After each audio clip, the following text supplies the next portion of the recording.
السلام علیکم ورحمۃ اللہ وبرکاتہ۔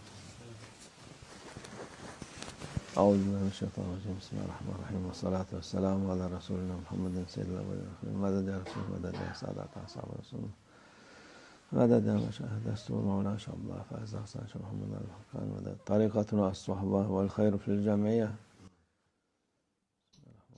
بسم اللہ الرحمن الرحیم۔ ان الدین عند اللہ اسلام۔ بسم اللہ الرحمن الرحیم۔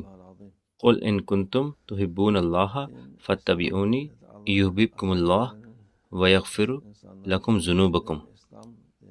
صدق اللہ العظیم۔ دین اسلام ہے۔ اللہ عز و جل نے انسانیت کے لیے جو دین بھیجا ہے وہ اسلام ہے، اور یہ ہمارے رسول اللہ صلی اللہ علیہ وسلم کے راستے پر چلنے میں ہے۔ رسول اللہ صلی اللہ علیہ وسلم کے راستے پر چلنا اللہ کا حکم ماننا ہے۔ اس سے غافل ہو جانا اللہ کے خلاف جانا ہے اور اس سے بغاوت ہے۔ اللہ کا شکر ہے، مسلمان رسول اللہ صلی اللہ علیہ وسلم کا راستہ اپناتے ہیں۔ کیسے؟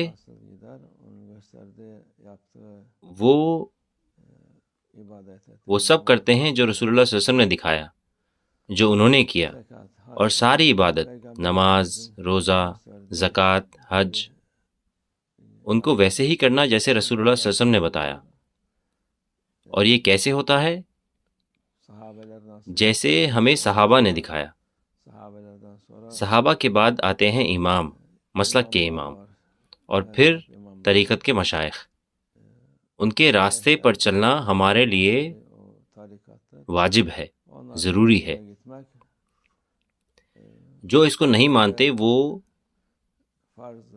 بھٹک جائیں گے اور غافل ہو جائیں گے اپنی عقل کے حساب سے، کیونکہ 1,24,000 صحابہ تھے۔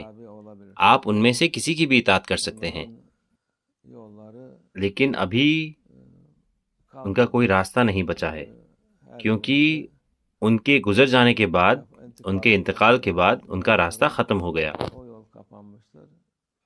جو راستے کھلے ہیں وہ صاف ہیں۔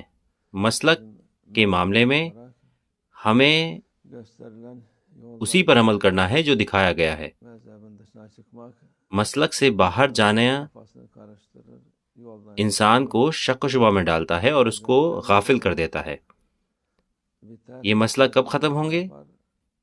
جب مجتہد مطلق آئیں، یعنی مہدی علیہ السلام آئیں گے، تب وہ سارے مسلک اور طریقت کو ایک کر دیں گے، کیونکہ وہ الوارث المحمدی ہیں، محمد صلی اللہ علیہ وسلم کے وارث۔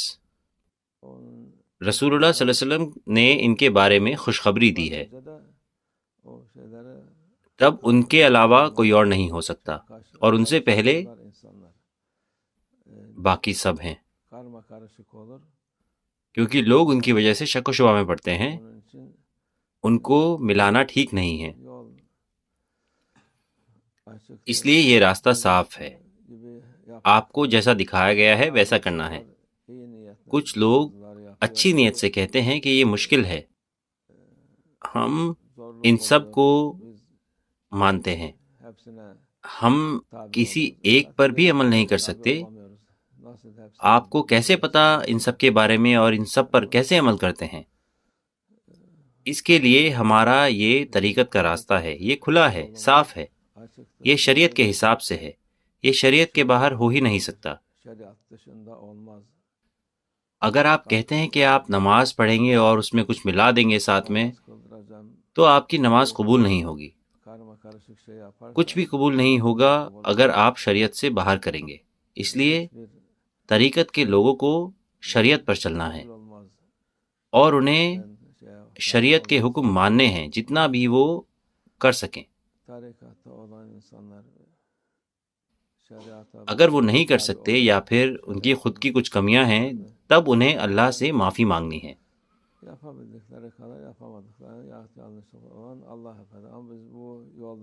یہ نہ کہیں کہ ہم اس راستے پر تو ہیں لیکن کوئی طریقت اور کوئی مسلک نہیں ہے۔ ان چیزوں سے کوئی نقصان نہیں ہوتا، فائدہ ہوتا ہے۔ نقصان ہوتا ہے مسلک کی کمی سے، مسلک سے باہر جانے میں، مسلک کو قبول نہ کرنے میں. یہ چیز آپ کو نقصان دے گی. اسلام کو کبھی نقصان نہیں ہوگا. اگر نقصان ہوگا تو اس انسان کو ہوگا جو اسلام کو نہیں مانتا اپنی عقل کے حساب سے.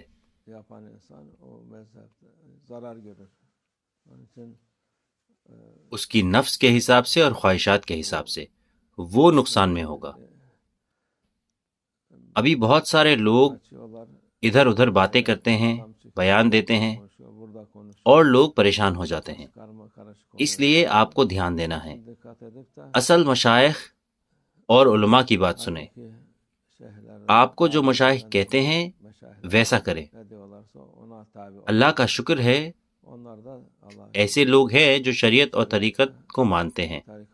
اللہ ہمیں شک میں نہ ڈالے. ابھی ہم آخری زمانے میں ہیں، فتنے بہت ہیں. اللہ ہم سب کی حفاظت فرمائے. الفاتحہ.